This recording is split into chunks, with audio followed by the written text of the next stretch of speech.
Olá, turma, tudo bem? Bora lá para nossa leitura, mais um dia, né? Com o Senhor, vamos começar aqui esse sábado, final de semana, último dia, né, do mês de novembro. Vitória para nós até aqui, né? Graças a Deus por isso. Deus tem nos sustentado até esse momento. Eu fico muito feliz, porque eu sei que o Senhor é quem nos guia, né? Mesmo em toda a verdade, em toda a palavra e no dia a dia, né? Para que nós estejamos aqui. O fôlego de vida, a vida vem dele, né? Perdão.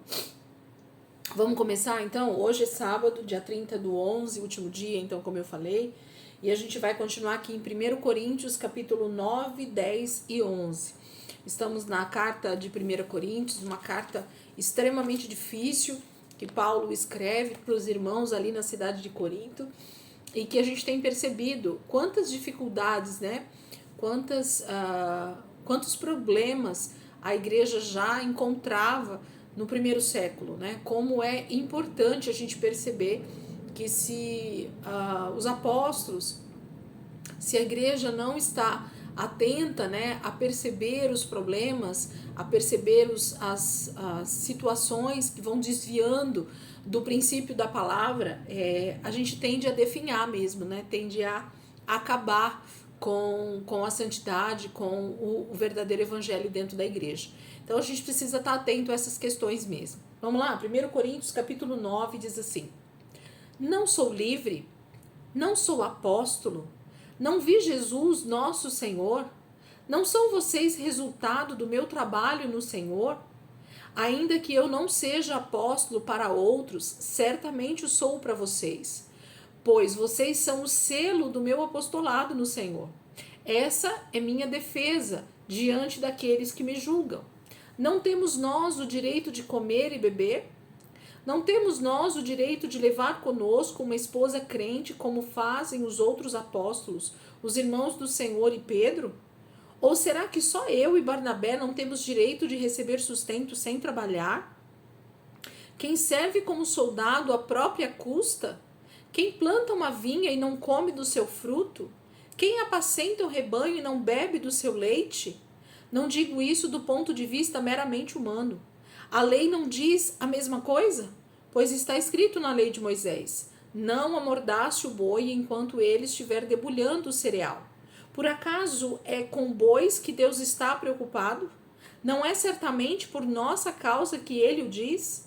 Sim, isso foi escrito em nosso favor, porque o lavrador, quando ara, e o debulhador, quando debulha, devem fazê-lo na esperança de participar da colheita. Se entre vocês semeamos coisas espirituais, seria demais colhermos de vocês coisas materiais? Se outros têm direito de ser sustentados por vocês, não o temos nós ainda mais? Mas nós nunca usamos desse direito. Ao contrário, suportamos tudo para não pôr obstáculo algum ao Evangelho de Cristo. Vocês não sabem que aqueles que trabalham no templo alimentam-se das coisas do templo e que os que servem diante do altar participam do que é oferecido no altar? Da mesma forma, o Senhor ordenou àqueles que pregam o Evangelho que vivam do Evangelho. Mas eu não tenho usado de nenhum desses direitos.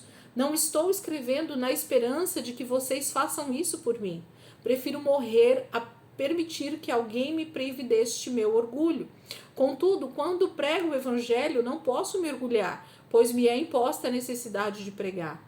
Ai de mim se não pregar o Evangelho, porque se prego de livre vontade, tenho recompensa. Contudo, como prego por obrigação, estou simplesmente cumprindo uma incumbência a mim confiada.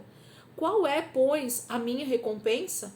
Apenas esta, que pregando o Evangelho, eu o apresente gratuitamente, não usando assim dos meus direitos ao pregá-lo. Porque, embora seja livre de todos, fiz-me escravo de todos, para ganhar o maior número possível de pessoas. Tornei-me judeu para os judeus, a fim de ganhar os judeus. Para os que estão debaixo da lei, tornei-me como se estivesse sujeito à lei, embora eu mesmo não esteja debaixo da lei, a fim de ganhar os que estão debaixo da lei. Para os que estão sem lei, tornei-me como sem lei, embora não esteja livre da lei de Deus, e sim sob a lei de Cristo, a fim de ganhar os que não têm lei. Para com os fracos tornei-me fraco, para ganhar os fracos. Tornei-me tudo para com todos, para de alguma forma salvar alguns. Faço tudo isso por causa do Evangelho, para ser coparticipante dele.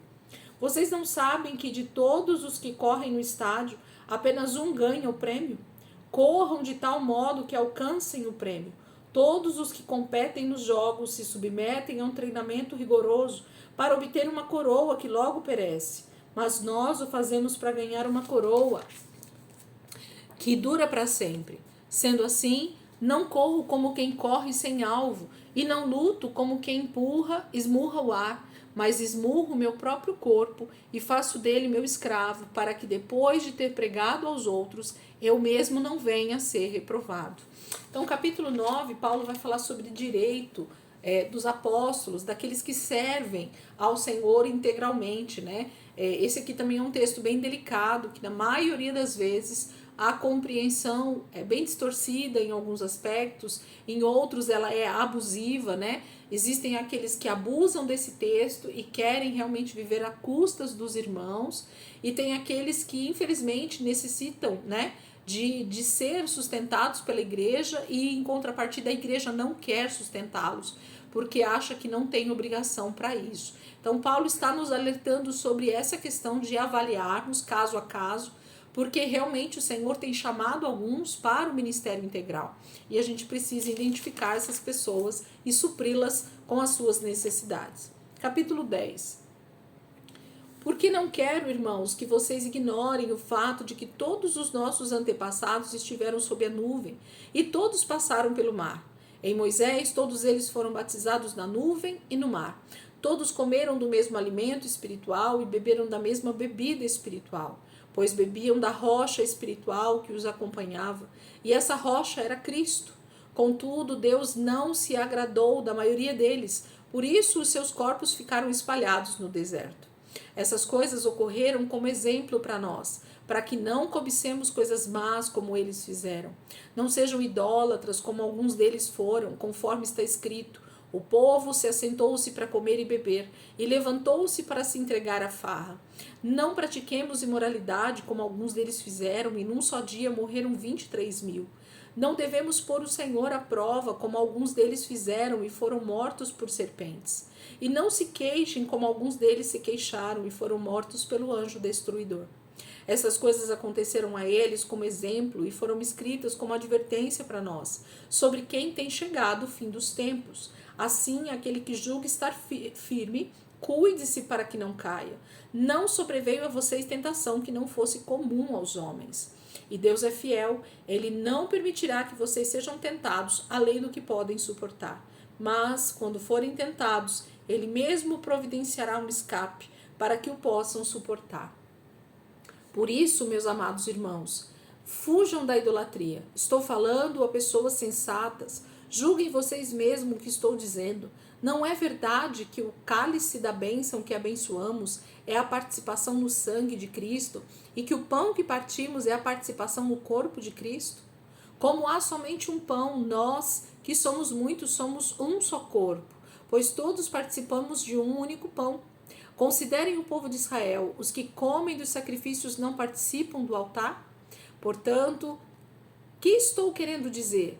Será que o sacrifício oferecido a um ídolo é alguma coisa?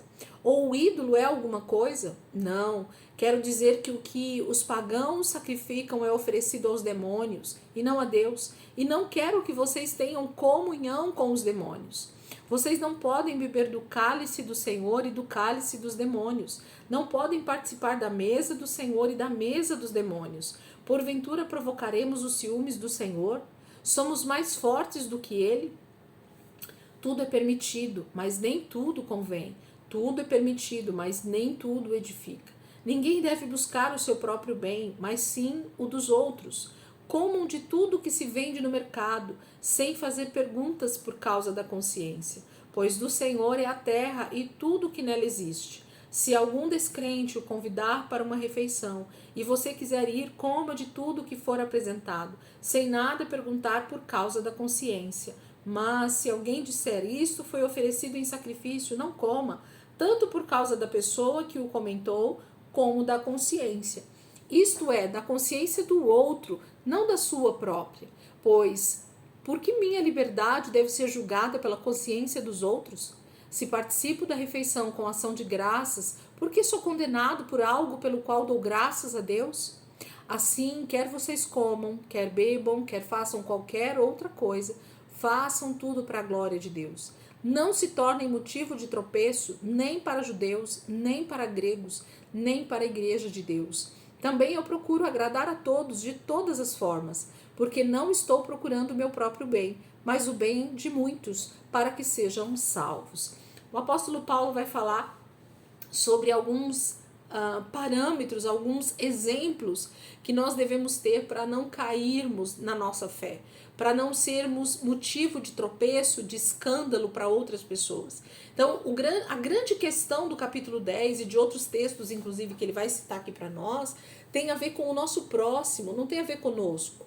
Então, essa é uma discussão muito grande que existe até hoje, que sempre vai existir, né? Eu posso, eu não posso, eu como, eu não como, eu visto, eu não visto, eu faço tatuagem, eu não faço tatuagem. Então, sempre tem essas discussões no meio cristão e são assuntos que deveriam ser melhor tratados pela igreja, deveríamos falar mais a respeito não do pode ou não pode, e sim do que está por trás daquele desejo, daquela atitude, né? Então, se o que nós desejamos fazer tem a ver simplesmente com uma atividade comum e corriqueira, tudo bem. Agora, se tem a ver com vanglória, se tem a ver com egocentrismo, se tem a ver com idolatria, se tem a ver com outros princípios, é isso que deve reger a nossa conversa, o nosso julgamento em nós mesmos, né? Capítulo 11. Tornem-se meus imitadores como eu sou de Cristo. Eu os elogio por se lembrarem de mim em tudo e por se apegarem às tradições exatamente como eu as transmiti a vocês. Quero, porém, que entendam que o cabeça de todo homem é Cristo, o cabeça da mulher é o homem, e o cabeça de Cristo é Deus. Todo homem que ora ou profetiza com a cabeça coberta desonra sua cabeça, e toda mulher que ora ou profetiza com a cabeça coberta desonra sua cabeça, pois é como se a estivesse rapada. Se a mulher não cobre a cabeça, deve também cortar o cabelo. Se, porém, é vergonhoso para a mulher ter o cabelo cortado ou rapado, ela deve cobrir a cabeça. O homem não deve cobrir a cabeça, visto que ele é imagem e glória de Deus. Mas a mulher é glória do homem, pois o homem não se originou da mulher, mas a mulher do homem. Além disso, o homem não foi criado por causa da mulher, mas a mulher por causa do homem. Por essa razão e por causa dos anjos, a mulher deve ter sobre a cabeça um sinal de autoridade. No Senhor, todavia, a mulher não é independente do homem, nem o homem independente da mulher. Pois, assim como a mulher proveio do homem, também o homem nasce da mulher.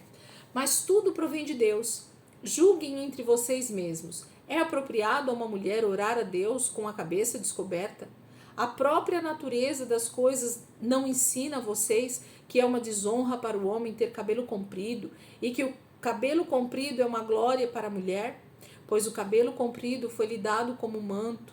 Mas se alguém quiser fazer polêmica a esse respeito, nós não temos esse costume, nem as igrejas de Deus. Entretanto, nisto que vou dizer não os elogio, pois as reuniões de vocês mais fazem mal do que bem. Em primeiro lugar, ouço que quando vocês se reúnem como igreja, há divisões entre vocês e até certo ponto eu creio, pois é necessário que haja divergências entre vocês para que sejam conhecidos quais entre vocês são aprovados. Quando vocês se reúnem, não é para comer a ceia do Senhor, porque cada um come sua própria ceia sem esperar pelos outros. Assim, enquanto um fica com fome, outro se embriaga. Será que vocês não têm casa onde comer e beber? Ou desprezam a igreja de Deus e humilham os que nada têm? Que direi? Eu os elogiarei por isso? Certamente que não. Pois recebi do Senhor o que também entreguei a vocês, que o Senhor Jesus, na noite em que foi traído, tomou o pão e, tendo dado graças, partiu e disse: Isto é o meu corpo, que é dado em favor de vocês. Façam isso em memória de mim. Da mesma forma, depois da ceia, ele tomou o cálice e disse: Este cálice é a nova aliança no meu sangue. Façam isso sempre que o beberem em memória de mim. Porque sempre que comerem deste pão e beberem deste cálice, vocês anunciam a morte do Senhor até que ele venha. Portanto, todo aquele que comer o pão ou beber o cálice do Senhor indignamente será culpado de pecar contra o corpo e o sangue do Senhor.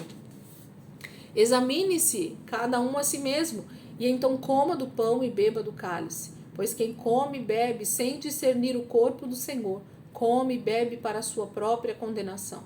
Por isso há entre vocês muitos fracos e doentes, e vários já dormiram. Mas se nós tivéssemos o cuidado de examinar a nós mesmos, não receberíamos juízo. Quando, porém, somos julgados pelo Senhor, estamos sendo disciplinados para que não sejamos condenados com o mundo. Portanto, meus irmãos, quando vocês se reunirem para comer, esperem uns pelos outros. Se alguém estiver com fome, coma em casa, para que quando vocês se reunirem, isso não resulte em condenação.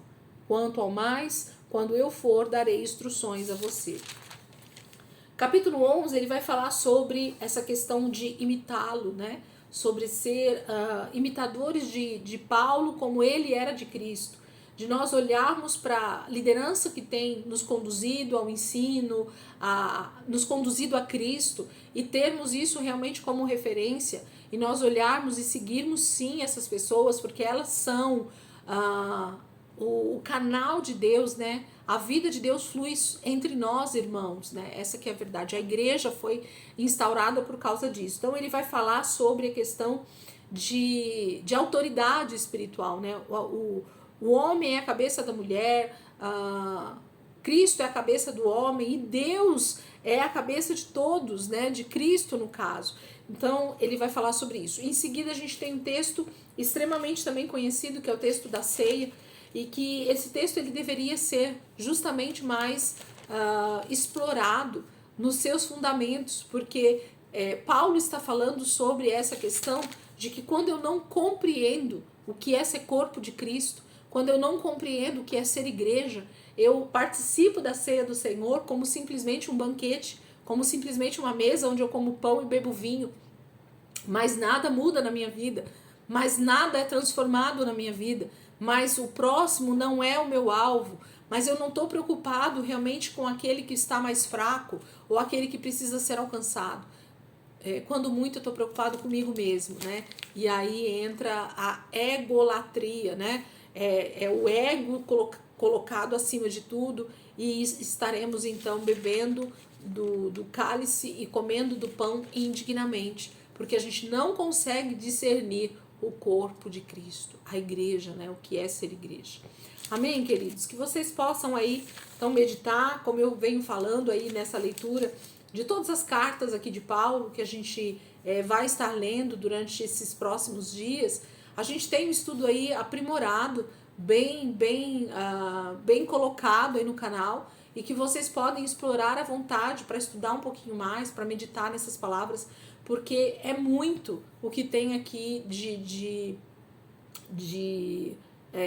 fundamentos que Paulo está ensinando para a igreja, e que nós precisamos refletir, meditar, estudar, para que nós possamos caminhar como realmente a Bíblia diz para caminharmos como irmãos em Cristo, como igreja do Senhor, como imitadores de Cristo, né? Como santificados no Senhor. Então a palavra vai falando conosco, e nós precisamos então desse aprimoramento, desse processo de santificação acontecendo, discernindo o corpo de Cristo e as nossas vidas. Amém?